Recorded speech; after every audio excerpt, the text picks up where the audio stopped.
एक भारतीय गांव के स्कूल के पास एक तोता और एक खरगोश रहते थे। दोनों का चेहरा तोता और खरगोश का था, लेकिन शरीर इंसान जैसा था। तोता मास्टर जी की तरह किताब लेकर चलता था और खरगोश स्कूल बैग टांगकर उसके साथ जाता था।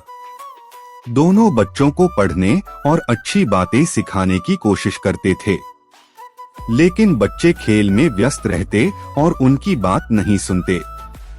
तभी तोता उदास होकर रोते रोते बोला, अरे दोस्तों, हमने इतनी मेहनत से ये कहानी सुनाई, लेकिन आपने अभी तक लाइक और सब्सक्राइब नहीं किया। खरगोश भी सिर झुकाकर खड़ा हो गया।